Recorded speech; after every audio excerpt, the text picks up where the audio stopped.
Welcome to a conversation about the art of turning absolute destruction into unstoppable momentum. There comes a moment in life when the ground beneath you splits open, not by accident, but by design.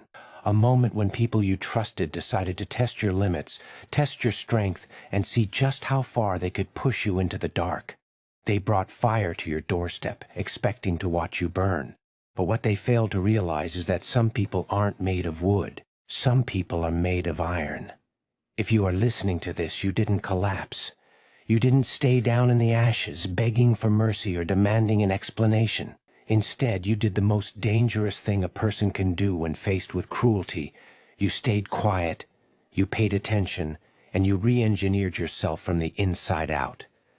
They thought they were giving you a death scene. They didn't realize they were handing you your origin story. Let's talk about what really happened when they tried to pull you under. Because you didn't just survive their game, you studied it. You analyzed every move, every lie, and every subtle manipulation, like a forensic investigator examining evidence. And then, you did something completely unexpected. You used it. You took their playbook, memorized every trick, and completely rewrote the rules. Now you're operating on a level they can't even comprehend.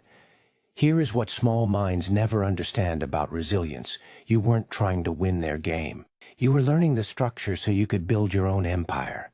That moment when they thought they crushed you, that wasn't your downfall.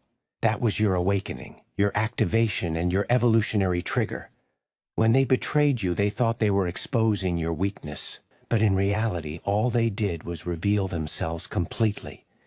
They laid out their tactics, their hidden fears, and their own severe limitations. They handed you a masterclass in manipulation without realizing they were the subject under the microscope. While they were celebrating your supposed defeat, you were taking mental notes, saving psychological blueprints, and learning exactly how insecure people move, how threatened individuals attack, and how fake loyalty operates. You absorbed it all like raw intelligence, ammunition for a transformation they never saw coming. In their world, cause and effect are predictable. Hurt people stay hurt. Betrayed people stay bitter. Destroyed people stay broken. But you violated every single rule in their textbook. Think back to the tactics they used. The coordinated lies and silent whispers. The calculated isolation and fake concern masking real malice. The group chats where your name was treated as entertainment. The smiles hiding daggers. They thought they were being strategic, untouchable, and clever. You let them believe it. You allowed them to toast to your downfall while you were quietly rebuilding in the ruins they created.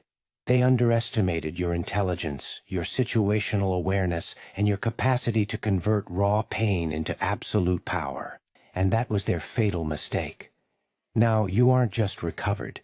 You are operating at a frequency so high they can't even tune in. You are speaking a language they lack the vocabulary to understand.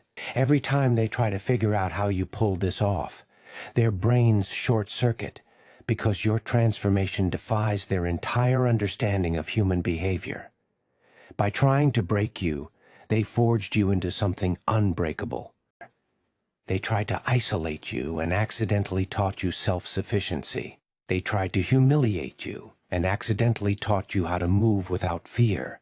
They tried to silence you and accidentally taught you the strategic power of quiet observation. They tried to make you doubt yourself and taught you to trust your instincts above all else. Every attack was a lesson. Every betrayal was a tutorial. Think about the precise moment when everything flipped inside you. That instant when you stopped processing their betrayal as a personal failure and started seeing it as valuable data regarding human behavior.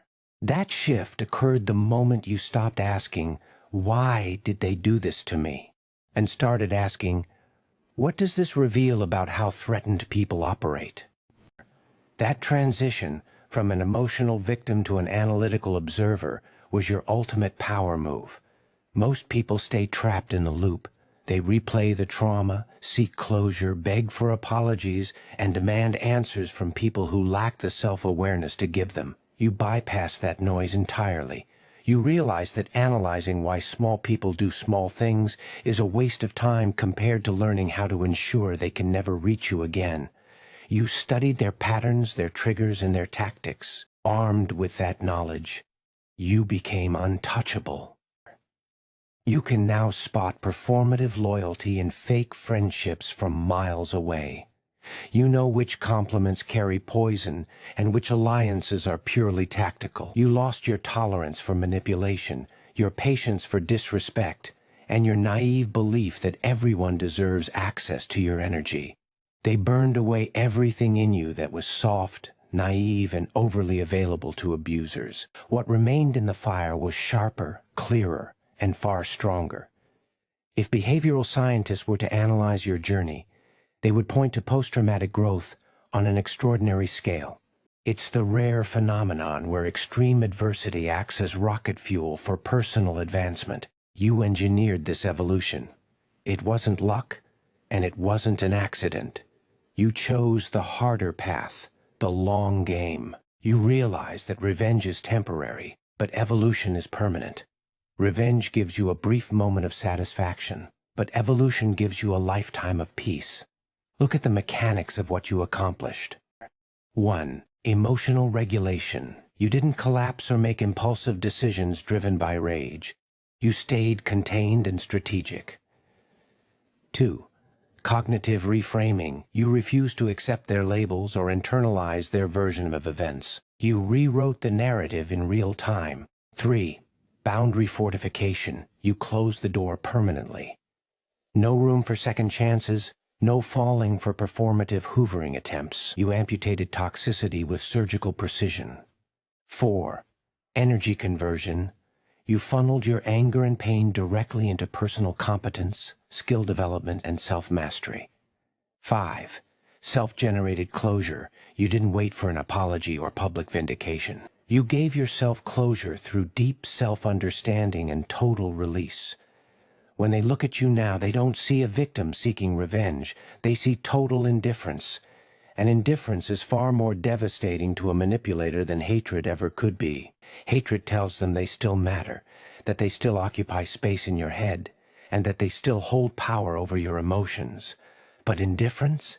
Indifference proves that they have been completely deleted, archived, and reduced to a minor footnote in a chapter you've already finished reading.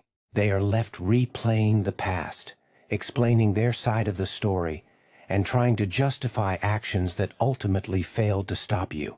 Meanwhile, you have moved on to build a reality they don't have access to. So remember this going forward. Never regret the fire that burned away your naivety. Never apologize for the boundaries you built using the bricks they threw at you. You took their worst attack, extracted every ounce of wisdom from it, and built a life of unshakable strength. They tried to write your ending. All they really did was hand you the pen to write your legacy.